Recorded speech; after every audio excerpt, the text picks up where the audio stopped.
Bonjour à tous, est-ce que vous m'entendez? Oui. Donc je remercie évidemment les organisateurs de me convier à ce congrès et de pouvoir avoir le plaisir de vous retrouver tous. Donc la personne d'un certain âge qui va vous parler d'ostéoporose, c'est moi. Voilà. Je commence le congrès, donc c'est pas un rôle facile. Je vais essayer de ne pas trop vous endormir. En tout cas, je me mets comme objectif de réveiller les consciences. Conscience sur l'ostéoporose, qui, à mon avis, est une maladie qu'on a un peu exagérée et pour laquelle on a surtraité pendant de nombreuses années des patients qui n'auraient probablement pas fait de soucis. Et je vais vous parler donc de la place de l'homéopathie dans cette nouvelle vision de l'ostéoporose, au vu des nouvelles recommandations françaises, mais qui, je pense, sont dans tous les pays, et nous pourrons en débattre ensuite. Je ralentis le rythme pour les interprètes. Donc le contexte que nous allons voir, ce sont ces nouvelles recommandations de notre haute autorité de santé. Nous nous poserons la question de savoir si l'ostéoporose est une maladie réelle ou inventée. Quelle est la place de l'ostéométrie, de l'ostéodensitométrie dans la recherche de l'ostéoporose? Comment est-ce qu'on prend en charge une patiente ostéoporotique? Et quelle est la place de l'homéopathie dans ces nouvelles recommandations? Et vous verrez qu'il y en a une, sinon je ne parlerai pas aujourd'hui. Donc voilà la Haute Autorité de Santé en 2014 qui se réveille et qui est suivie ensuite d'une publication en 2016 du groupe de recherche et d'information sur les ostéoporoses, qu'on appelle le GRIO. Alors l'ostéoporose, qu'est-ce qu'on en sait? Eh bien, on sait que l'os est vivant. On sait que progressivement, l'os va vieillir. Ça, c'est un mécanisme complètement physiologique. Donc on va perdre la résistance des os, on va avoir une détérioration du squelette. Qu'est-ce qui est pathologique là-dedans? Eh bien, c'est simplement l'accélération de ce processus. Donc on voit bien que la pathologie est très proche de la physiologie et qu'elle se chiffre simplement en progressivité. Ce qui fait que la déminéralisation devient pathologique, c'est le risque de fracture. Alors est-ce que c'est un vrai risque? Eh bien oui, on va le voir, on le connaît ce risque et il est effectivement important. Je vous rappelle juste avant de chiffrer ce risque que l'os est fait de deux parties. Un cortex qu'on appelle l'os cortical, et puis la moelle osseuse, ce qui fait la souplesse de l'os, et qui est un os spongieux, comparable pour beaucoup de médecins qui écrivent sur l'ostéoporose à la tour Eiffel avec des travées. Alors voilà, oui, les fractures sont un vrai problème de santé publique. Donc en 2013, et évidemment les chiffres augmentent avec les années, et comme l'a dit Frédéric, le vieillissement de la population, 177 000 patients de plus de 50 ans ont été hospitalisés pour une fracture. Ce qu'on voit surtout, c'est qu'un an plus tard, 7% des patients sont décédés, mais 12% ont présenté une nouvelle fracture. Et 40% ont été hospitalisés une deuxième fois. Donc on voit bien qu'il y a un défaut de prise en charge après la première fracture. Plus de 80% des patients avec des fractures ne sont pas pris en charge. Alors comment peut-on diagnostiquer une ostéoporose pathologique? Eh bien sûr quand vous avez déjà une fracture. Et on verra que dans les recommandations, normalement, on ne traite que des gens qui ont eu des fractures. La diminution de taille, qui veut dire que vous vous êtes cassé au niveau vertébral, et puis cette fameuse ostéométrie, mais en France, qui n'est possible que si vous avez des facteurs de risque, le FRAX et le Trabecular Bone Score, le TBS, dont on va reparler. Donc l'ostéométrie, vous savez que c'est un examen de mesure biphotonique. On mesure la densité de l'os, avec tout bêtement un facteur de soustraction de ce qui rentre et de ce qui sort en photons. Et vous savez qu'on étudie le T-score. Alors le T-score, je lis, nombre d'écarts type de densité entre la patiente et une patiente plus jeune. Pour moi, c'est un non-sens. On aurait dû prendre le Z-score, qui est la comparaison d'une patiente avec une patiente du même âge. Donc déjà, sur le choix du paramètre d'étude de l'ostéométrie, il y a un bug, clairement. Bug, donc il y a un souci. 40% des patientes qui ont des fractures ostéoporotiques ont une quantité d'os suffisante. Donc il est évident que l'ostéométrie n'est pas en soi le bon examen pour pour mesurer la souplesse de l'os. Ça mesure le squelette, mais pas la souplesse. En France, les indications sont restreintes. Donc ce qui est beaucoup plus intéressant, c'est l'outil Frax. Et moi, j'incite vraiment mes patientes, quand on leur propose un traitement contre l'ostéoporose, de demander quel est leur risque avec l'outil Frax. Donc c'est un outil qu'on peut télécharger sur Internet et qui prend en charge les facteurs de risque. Donc voilà comment ça se lit en français. Je passe vite puisque vous avez le topo, en anglais. Et en fait, on en déduit un seuil d'intervention thérapeutique. Donc on prédit le risque de fracture à 10 ans et on ne traite que les gens qui ont un risque important. Donc on voit que plus on avance en âge, moins on va traiter les gens, on va les traiter que si vraiment le risque est excessivement important. Ça, c'est très intéressant. Le deuxième nouvel examen, c'est le TBS, Trabecular Bone Score, qui enfin va pouvoir, couplé à l'ostéométrie, mesurer la souplesse de l'os. Donc ça commence en France à exister avec certains appareils. Ça nécessite évidemment un investissement en matériel pour les radiologues, mais très probablement, ça sera l'outil de demain pour enfin pouvoir apprécier la souplesse de l'os. Alors, quelle prise en charge pour quelles patientes ? Évidemment, celles qui ont eu des fractures, on va les traiter, et puis on va essayer de prévenir les nouvelles fractures. Il y a des patientes qui ont de l'ostéoporose, qui sont à risque de fracture. Elles, on va essayer de les prévenir, les fractures.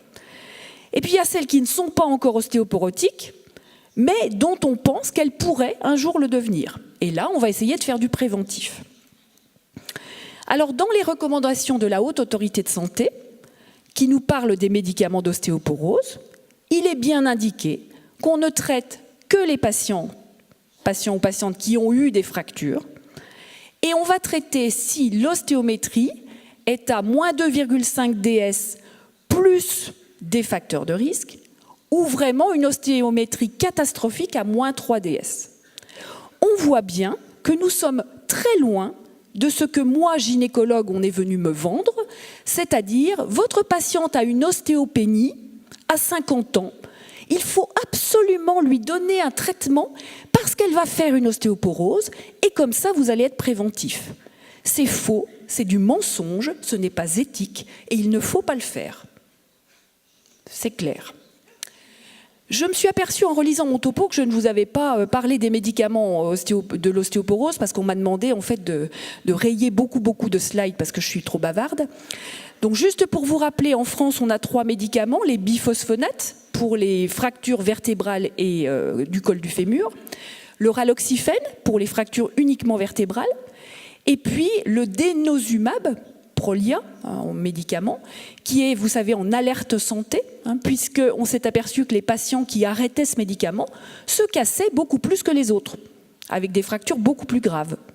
On a aussi une alerte pour les biphosphonates, puisque les biphosphonates, au bout de 6 ans, sont responsables, chez certaines patientes, de fractures atypiques du fémur, les FAF. Ces fractures atypiques sont typiquement liées aux biphosphonates et reconnaissables par les radiologues. Ça veut dire que ces médicaments qui jouent avec les ostéoblastes, avec les ostéoclastes, mettent un pavé dans la mare et qu'on est bien incapable, actuellement, de voir les ricochets que cela va donner des années après. Donc l'idée, c'est de traiter les gens le moins longtemps possible et à bon escient et le plus tard possible. Donc je passe vite, donc voilà les indications thérapeutiques. Donc vous voyez que finalement, il n'y a pas des traitements tout le temps, à part quand il y a des fractures. Donc la prise en charge d'une patiente ostéoporotique, c'est l'hygiène de vie. Donc rappelons à nos patientes qu'il faut marcher. Donc il faut des activités physiques où on tape sur le sol pour nourrir l'os. La marche, la course, la natation n'a que peu d'intérêt pour l'ostéoporose. Il faut une alimentation équilibrée, c'est tout. Il n'est pas question de rajouter du calcium, c'est terminé. Le calcium va dans les articulations, pas dans l'os, donc ça ne sert à rien. Et il faut prendre de la vitamine D. Et puis évidemment, prévenir les chutes. Si la personne âgée prend des benzodiazépines ou des antihypertenseurs qui lui font trop chuter sa tension, elle va chuter et elle risque encore plus de se casser. Et puis ces fameux médicaments anti-ostéoporotiques réservés à certains cas. Donc, je vous rappelle la vitamine D, voilà, on privilégie les apports alimentaires, Je passe vite pour arriver quand même à l'homéopathie qui est notre sujet. Donc, on arrête quand les traitements de l'ostéoporose? Donc, vous voyez que dans ces recommandations, une interruption de traitement après 3 à 5 ans est recommandée. Regardons parmi nos patientes. Est-ce que réellement vos patientes ont une indication d'arrêter le traitement à 3 ou 5 ans? Est-ce que certains médecins arrêtent les traitements? La réponse, en tout cas pour mes patientes et dans ma ville de Lyon, c'est non. On continue le traitement à chaque fois. J'ai des patientes, quand elles me disent « Ah ben vous pouvez me renouveler mon raloxifène. Vous le prenez depuis quand ?» Elles ont 70 ans, elles le prennent depuis qu'elles ont 60 ans. Pourquoi? Je ne sais pas. On m'a fait un examen, on m'a dit qu'il fallait le prendre. Voilà. Donc arrêtons de surtraiter les patients. Parce qu'il y a des risques. Parce qu'il y a des risques. Donc quelle est la place de l'homéopathie? Eh bien c'est un boulevard. L'homéopathie, c'est la prise en charge des patientes de demain dans ce domaine-là. Pourquoi? Efficace, évidemment, on le sait tous, et puis sans effet secondaire et personnalisé, individualisé. Nous ne traitons pas tout le monde pareil. Nous allons être alertés parce que certains terrains sont plus à risque d'ostéoporose pathologique avec des risques de fracture.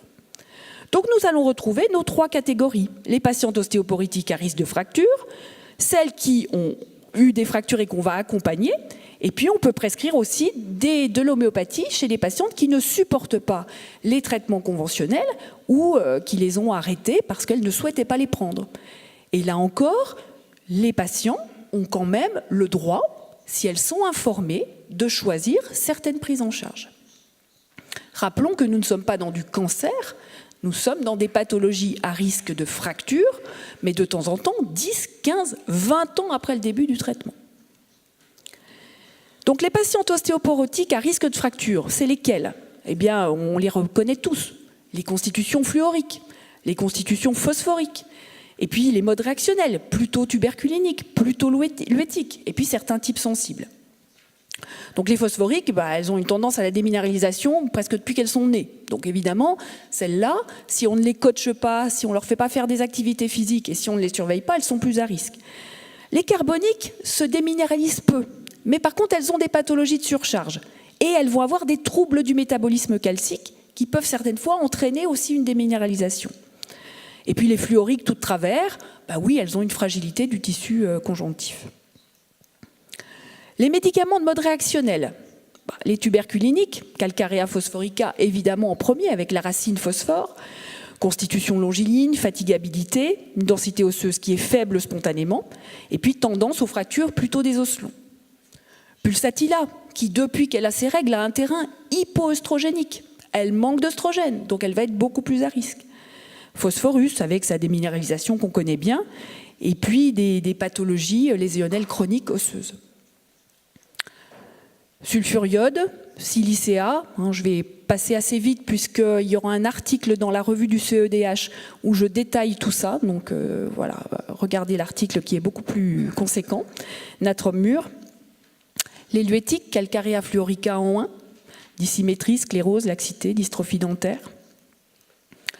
Les psoriques, je vous ai dit un petit peu plus tard en déminéralisation, un petit peu moins à risque, mais on retrouvera aussi sulfure qui va avoir du mal parfois à cicatriser.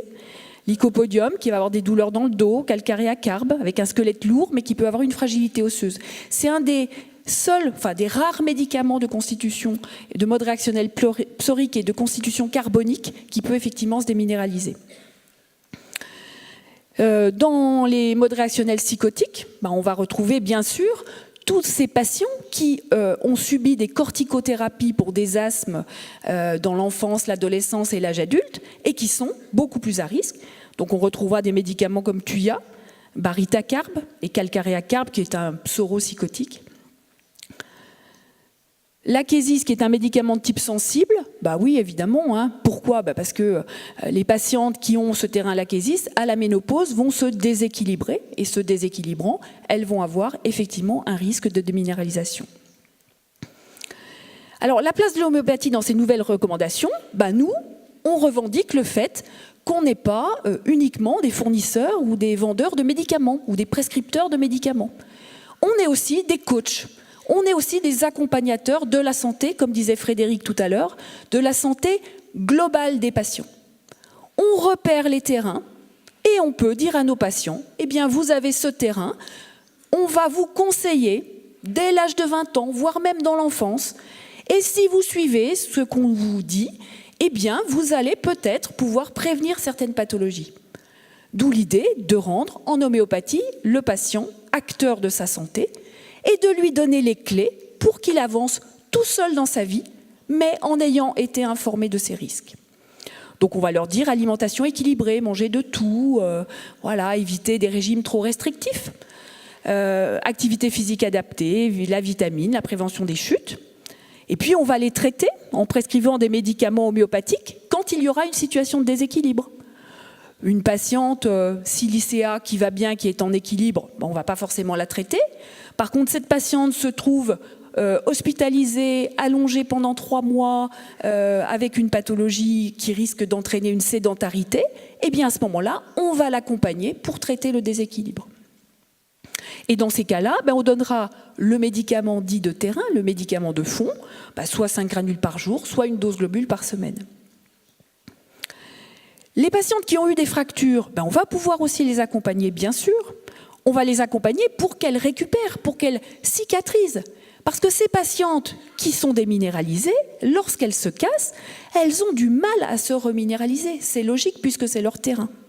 Donc on va donner des médicaments comme Symphytum, plutôt en basse dilution, pour les retards de consolidation, mais on le donnera systématiquement chez les patientes qui sont vraiment à risque de ne pas consolider. Phytolacca, quand ces consolidations vont s'accompagner de douleurs erratiques, de douleurs variables, avec l'aggravation classique par le temps froid humide. Arnica, qui sera bien sûr le médicament phare de l'accompagnement de suite de fractures, puisque souvent il y a eu chute, il y a eu fracture, donc il y a eu contusion musculaire et besoin de ce médicament pour accélérer la récupération de l'organisme sur le plan global. On peut aussi prévenir les récidives en traitant le terrain. Alors je dis toujours à mes patientes que je ne vais pas les transformer en autre chose. On donne un médicament de terrain simplement pour équilibrer leur terrain. Mais je pense vraiment que cette prise en charge est intéressante. Si on admet que le symptôme est la suite d'un déséquilibre, eh bien en donnant le médicament de terrain, on rééquilibre l'organisme et le symptôme va s'atténuer ou passer beaucoup plus vite. Une dose globule par semaine. On peut aussi mettre l'homéopathie dans une place qui est pour l'instant un petit peu, entre guillemets, à risque. C'est quoi ? C'est de dire à une patiente qui arrête son traitement anti-ostéoporotique, est-ce qu'on pourrait en homéopathie faire quelque chose ? Ce point est important parce que n'oublions pas, surtout dans la polémique actuelle, qu'on nous guette au tournant. Pour les traducteurs, on nous surveille. Et si nous commençons à dire, nous, à nos patients, arrêtez vos traitements d'ostéoporose et prenez de l'homéopathie, nous sous-entendons que l'homéopathie fait la même chose que les traitements anti-ostéoporose, et c'est faux, clairement. Donc l'homéopathie n'est pas une alternative de première intention à une indication de traitement anti-ostéoporotique. Si on a une ostéoporose qui répond aux recommandations, moins 3DS, déjà une fracture, nous devons prescrire à nos patients des médicaments anti-ostéoporotiques. Par contre, lorsque cette patiente est arrivée à 3 ou 5 ans de traitement, ou qu'elle a eu une ostéométrie qui montre que les traitements n'ont servi strictement à rien, ou qu'elle dit, écoutez, moi, j'ai des effets secondaires du médicament et je souhaite arrêter parce que ma qualité de vie n'est pas bonne, ça m'empêche de faire mes activités régulières. Notre devoir de médecin n'est pas de dire à ces patients « on ne peut rien pour vous », mais d'essayer de les accompagner dans leur choix. Et dans ces cas-là, on va retrouver les médicaments de constitution, les médicaments de terrain, le coaching, les conseils d'hygiène de vie. Donc je vous rappelle, encore une fois, au bout de 3 à 5 ans, les recommandations disent qu'il faut arrêter ces traitements. Alors, c'est là où on pourrait se poser la question d'un espèce de protocole. C'est-à-dire, est-ce qu'on a une solution homéopathique qu'on pourrait proposer à tout le monde, alors à tout le monde à risque d'ostéoporose, à toutes les patientes qu'on considère à risque d'ostéoporose, ou à l'arrêt de leur traitement anti-ostéoporotique. Alors moi, je vous propose ce protocole qui n'est pas le mien. L'homéopathie est une médecine d'expérience, donc on se nourrit tous de nos aînés, et puis on essaye de nourrir les petits jeunes. Et voilà, ce protocole qui me paraît très simple, calcarea fluorica une dose semaine 1, calcarea phosphorica une dose semaine 2, calcarea carbonica une dose semaine 3, silicea une dose semaine 4. On peut par exemple, si le patient n'est pas du tout carbonique, supprimer calcarea carbonica et donner simplement 3 semaines, et une semaine on ne prend rien. Alors j'ai posé la question d'autres médicaments, parce que ce protocole que je vous montre, il n'a pas été étudié. À ma connaissance en tout cas, on n'a pas eu d'études sur ce protocole avec des ostéométries. Par contre, il y a eu des études faites anciennement et validées, même si c'était sur un petit effectif, par des études. Donc vous les retrouverez dans l'article du CEDH. Une étude de Jean-Louis Masson, qui avait été faite en mettant parathyroïdinum plus un médicament boiron, une spécialité boiron qui est ostéocinésine. Et Jean-Louis avait très bien montré qu'on avait une stabilisation ou une amélioration de l'ostéométrie. Et ce qui est amusant, c'est que moi j'étais dans le groupe de travail et on avait invité un ami rhumatologue à qui on a montré ces résultats et qui nous a dit « Mais de toute façon, même sans traiter, les ostéométries de temps en temps, spontanément, elles s'améliorent. » Et je lui ai dit « Mais quand tu prescris tes biphosphonates et ton raloxifène, alors tu traites certaines fois des patientes qui se seraient améliorées spontanément. » Logique. Mais non, parce que les médicaments anti-ostéoporotiques ne sont pas placebos, alors que l'homéopathie l'est. Voilà. La mauvaise foi des gens est sans fin. Donc cette étude, elle avait été assez concluante, et oui, moi j'aimerais bien effectivement qu'on puisse refaire des études, puisqu'on est dans une situation où on va pouvoir suivre les gens avec des outils Frax et avec le TBS. Deuxième étude, donc je ne sais pas si Pascal Laville est dans la salle, mais c'est une étude qu'elle avait publiée à Saint-Jacques et qui mettait des triturations donc des différents calcarea, fluorica, donc elle pourra venir en parler si elle est là, et un médicament que je ne connaissais pas, je reconnais, qui s'appelle conciolinum et qui est du nacre. Et donc son étude avait montré très clairement une amélioration de la densité osseuse avec un protocole assez simple d'homéopathie. Et ce qui était encore plus intéressant, c'est qu'elle différenciait les terrains des patientes et on voyait qu'elle avait plus d'amélioration dans les terrains phosphoriques. Voilà, donc pour conclure et laisser le temps un petit peu au débat, prévenir les fractures, c'est un enjeu de santé publique. Ça, tout le monde est d'accord là-dessus. Donc il faut dépister des patientes à risque, il faut les prendre en charge par des conseils d'hygiène de vie et il faut prescrire des médicaments. Mais avec une balance bénéfice-risque favorable aux patients. Éthiquement, j'emploie souvent ce terme, mais éthiquement, nous ne devons pas causer de problème à nos patientes. Primum non nocere. Il faut traiter, mais bénéfice-risque favorable à la patiente. Donc la prise en charge homéopathique, eh bien oui, elle va permettre une individualisation et de ne traiter que les patients qui ont besoin d'être traités. Et on pourra se servir de nos connaissances homéopathiques pour prescrire des traitements anti-ostéoporose conventionnels, mais simplement aux patients qui en auront vraiment besoin. Voilà, je vous laisse méditer sur ces petites phrases et je vous remercie pour votre attention.